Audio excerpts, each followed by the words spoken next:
They will tear you apart, written by Azazelorum.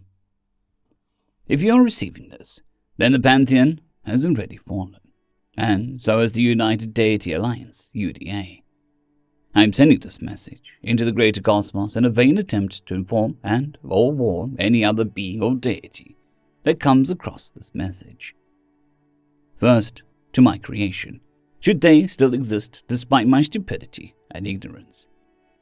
I am sorry, my creations, for the abomination that we have unleashed, and to any remnant of the UDA. We are sorry for unleashing it upon the cosmos. As those of the UDA are aware, over 100 galactic standard years ago, we encountered a race known as humanity. They were peculiar things, stood on two legs and had barely any natural covering. When we found them, we offered them what we usually offer any newly emerged race that has come to the cosmos. Join our community, share ideas, engage in cultural exchange, and so on. We wondered, at the time, why didn't their gods contact us instead of the humans? That should have been the first clue. They rejected joining the UDA, but they did agree to cultural exchange of entertainment. At the time, we didn't notice anything unusual about their entertainment. It had elements of what we'd seen before from other races. Romance, action, adventure, violence. Except there was one peculiarity. Some of their entertainment depicted mortals rising up against their deities and succeeding. This didn't really make sense to us at the time. After all, why would a god or pantheon allow for the depiction of their downfall? But we chalked it up to the mortals being very close to their deities, and assumed it was some sort of satire. This should have been our second clue. And so time passed, with the humans providing some of their entertainment and culinary delights, and us doing the same with them. Eventually we decided to hold a centennial for all the gods of the UDA and sent an invite to humanity's gods, because even though they didn't join, they were still neighbors. The celebration was to be held in the physical realm, as was tradition since the formation of the UDA. The festivities were going well. We dined on delicious treats every race provided, and we all discussed how to improve our respective societies. Everyone was having a grand old time, and that's when humanity's god joined the festivities. Her form resembled that of her people, but something was not quite right. There were golden lines on her skin that looked like cracks on her pale flesh. Her red hair covered what I would later learn was her eye socket. Her dress had tears and looked like charred plant matter, and next to her was a dark-skinned human male. One of the guards at the time walked up to the human and stated that no mortal was allowed. The human stated that he was here to watch the goddess in an indignant, frankly bored tone. The god scoffed at this and talked to the human goddess, saying, "Teach your mortals some manners." "It's quite all right." What she did next shocked all the gods who heard it. She asked her mortal if she could talk to the other deities. The human then simply shooed her, as if she were but a child, to allow her to go and talk with the other deities. Naturally, the other deities talked with this human goddess and asked her a myriad of questions. The main question they had was, why did they let their mortal talk to her like that? Gaia, as she called herself, stated that it was nothing to be concerned about. It was then that I asked my question, where are the other human deities, if there are any? In a somber tone, she said that most of them were gone.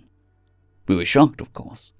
Where could they have gone? Surely she couldn't have meant that they were dead, and even if she did, how could a deity die? The festivities continued throughout the day, albeit with the mortal still there, just sitting and watching the sky deity. All the deities eventually returned home to their respective metaphysical plane. That didn't mean that we forgot what Gaia had said. So all of us in the UDA consulted amongst ourselves, and we found something. There had only ever been one case like this, a long, long time ago, before the UDA formed. There was a case of a primitive civilization that put itself above its deity. At the time, the deity was a meek little thing, but a deity nonetheless. Other species deities simply left into the cosmic void to create more sentient species, or to simply hibernate for a couple of centuries, and then come back for their creations. Creations that would have learned their lesson of who is at the top and who is at the bottom. And so we jumped to conclusions and thought that the Gaia was just a meek little thing, and that all the other deities may have simply left to hibernate, and that she did not know that she was supposed to be the one at the top, and that she was selflessly taking care of these ungrateful things. And so we got to work. We drew up plans, conspired with our most loyal servants, and talked with our creations about this heathenistic species that dared put themselves above their deity. The plan was put in place. All that was left was to talk with Gaia. If she did not accept, then we would put her children in their place for her, and let her know that it was she who was supposed to be at the top, not these things that she put her heart and soul into taking care of. When we told her about our plan, she panicked horrendously. She begged, screamed, and pled not to do this, to run away. Run away from mortals? What had these things done to their goddess? I thought at the time, it would not matter. When this is over, we'll take care of her and show her that mortals are not to be feared. I still remember that she was trying to warn us about something, but we were too deep in our plans to listen. And so it began. We ordered our species to declare war on the human, saying that they were unholy species that must be put in their place to be saved from their own stupidity, that they dare put themselves above their deity, and that they must be put in their place so that their deity could take back their rightful position above them. The Drifaks, one of the species closest to the human border, gave a declaration of their attack to their newest colony and stated to the humans that if they did not surrender, they would attack this colony, then move on to the next, and so on. The humans only gave one message: leave and never contact us again. Of course, the Drifaks did not listen. Why would they heed a mortal species against us deities? So the Drifaks went to attack, only for the cruisers to be split in half. We were confused. There was no sign of weapons fire, bombs, or any sort of technological use. Still, we told the Drifaks to press forward, but they weren't given even a second chance. As one of the human ships went to the planet and bombarded it back to the Stone Age, the humans then sent a message to every race that knew them. Here is a recording of it. Attention! Everyone who receives this message. It has come to our attention that some species may have gotten a message to attack us. Make no mistake, if any species dares to try and harm us, we will show no mercy. We gave the Drifaks one chance, and one chance only. There will be no second chances for anybody should they dare come at us. The same goes for any idiotic deities that did not heed the warnings of Gaia. At the time, we thought they were just arrogant. How dare they threaten even us deities? And who are they to use the name of their own god in such manner? So we had all of our species gather, preparing and building more and more weapons and battle cruisers, even providing blessings of protection and strength to them. And so we sent our species towards the humans. But it seemed that the humans were watching. Then out of nowhere, a colossal force of human ships appeared, and gave only one message before attacking. You were warned. The battle was terrible. Ships were torn apart like tissue paper. Hundreds of millions of different species were exposed to the void of space. And even the planet was cracked in half by human weaponry. They then advanced deeper into our territory, but not before a second wave of humans came after them. It was much smaller than the first, and we wondered why they even came. Perhaps they were backup support. That was until all of the dead ships, along with their crews, somehow came back to life and joined the human warships. This, of course, shocked us. How did these humans somehow bend their life into a grotesque way to reanimate the dead? We did not focus on that matter, however. We had to deal with humanity's war effort. So we created line after line of defenses to counter that planet-cracking weaponry. The humans were stopped at these lines, and so were the abominations that were brought back to fight us, at the cost of many, many lives. The line stagnated like that for a few months, until things started to get worse.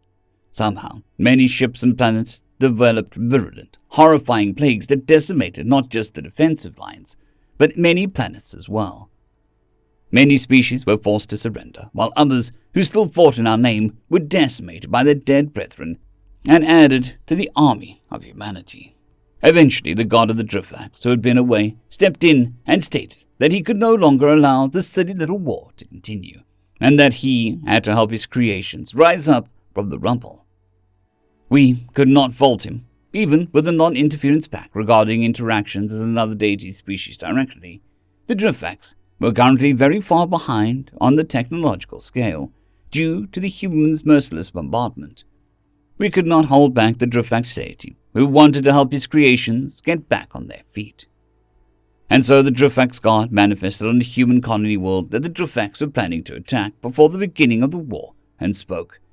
"Hear me, insignificant life forms. I claim this world for my creations, so that they may rise up once more from your heartless bombardment."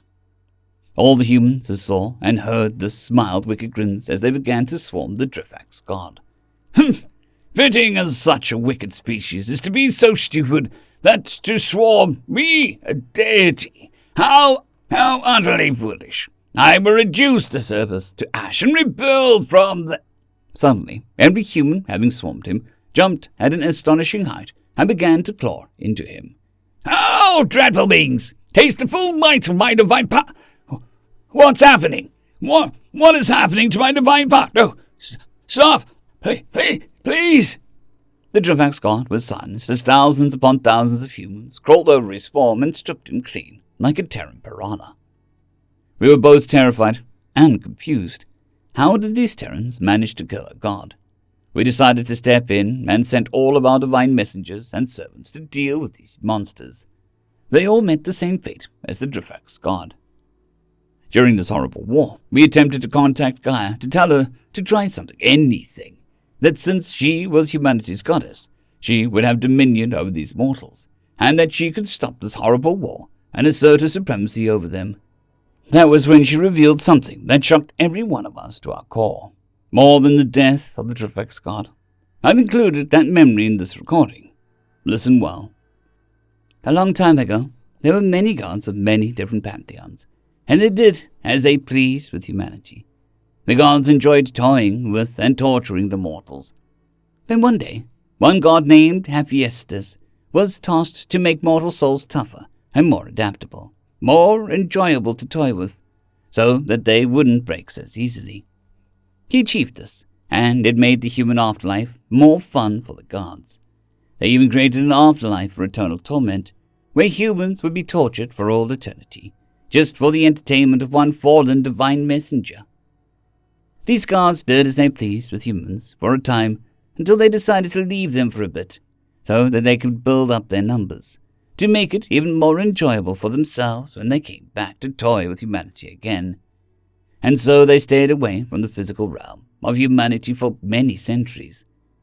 The only god who stayed was me, who was at the time was indifferent to the humans and continued to do my job of maintaining the planet, while also throwing in disasters and plagues so that the humans wouldn't get too comfortable, all while not even noticing the rate of advancement that humans were achieving without their deities. It was then, in the year 2035, that the gods returned and attempted to do the same thing that we had done to humans many centuries ago. Humanity did not like this, of course, and attempted to fight back. But they couldn't do anything. These were deities, after all. Great cities were laid waste, and great tsunamis swept the land. All while this destruction was going on, the humans developed optimized and organized new weapons to fight. But they did not turn those weapons on the gods immediately. They went after the divine messengers and managed to kill some. But this did not matter at the time, after all. The gods had many, many more. So the gods just sat on high as they hurled great destruction and sent more of their divine messengers. But humanity was not idle. They took these divine messengers' corpses and studied them, obsessing until they found something that would change everything forever. The humans tapped into a semi-metaphysical plane with quantum mechanics and discovered something not just in the divine messengers, but in themselves as well. One researcher got curious and touched it, and the thing that was in the divine messenger went into the researcher. The researcher then experienced power that he had never felt before. It was then that the humans realized something. They had killed many divine messengers, and there were still many humans left who wanted to fight. So they got to work, grabbing every soldier and recruit they could, sucking out the dead divine messengers' powers and implanting them into their soldiers. The battles became somewhat easier for the humans, as with these divine augmented humans, messengers were falling left and right. Eventually the gods began to notice that the humans were somehow absorbing the divine energy of the fallen messengers, and decided to step in. And the divine augmented humans were crushed as squads of deity started to slaughter the divine augmented humans left and right, until there were a scant few left. They even slaughtered the researchers who had discovered the way to absorb divine energy into their own beings. But while the war on the physical plane was raging, no deity ever looked at where the dead humans were going, as in hell. Lucifer and the other fallen messengers were being torn apart by thousands of enraged, extremely durable and adaptive divine augmented humans. Lucifer tried to beg, to scream, to any deity, but they were too busy in the physical world, and Lucifer was ripped to bits. The augmented humans and the researchers realized that the gods would not notice their work in hell. So while gods were decimating the surface and killing many humans, all of those who died woke up in hell and joined in creating terrible weapons and further augmenting themselves. Years passed, and the final human city fell. All the humans who were left on the physical plane begged for mercy. But while all the gods were laughing and jeering at this, a massive hole opened up in the planet, and out crawled all the humans that the gods had murdered. The gods laughed at this as well, saying, "We just got more toys to play with." That was until Thor was skewered and all of his divine energy absorbed. Kali, having seen, attempted to fight, but all 4 of her arms were chopped off along with her head. Semet tried to run, but she could not run fast enough. All the gods were shocked and wondered what the hell had happened and how these humans were able to get out of hell. They left Lucifer in charge, and they should have been a match for those humans. How could they let this happen? So they peered into hell and saw Lucifer's skull on a pike, and all the other fallen divine messengers were torn asunder. And all the humans that were still in hell waiting to get out looked up with large, wicked grins. There was a slaughter after that. After the humans reclaimed the physical world, they went onto the metaphysical plane and began slaughtering deity after deity, all while taking their divine energies into their own souls.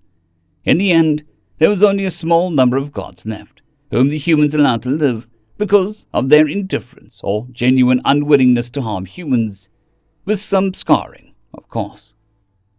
We were shocked. These humans not only murdered their entire pantheon of gods, leaving only a scant few alive, but also incorporated those gods' powers into their population. It terrified us. Then I asked a question that had been bugging me in the back of my mind when I heard that humans were able to tap into the metaphysical plane. Why didn't the humans come after us personally? Then a large burst of laughter sprang out, and a group of humans stepped out from behind Gaia and delivered one message. "Because we wanted you to know how badly you fucked up before coming for you personally. Oh, don't worry, we're not coming after you right now. We'll deal with the species in the physical plane before coming after you, idiots.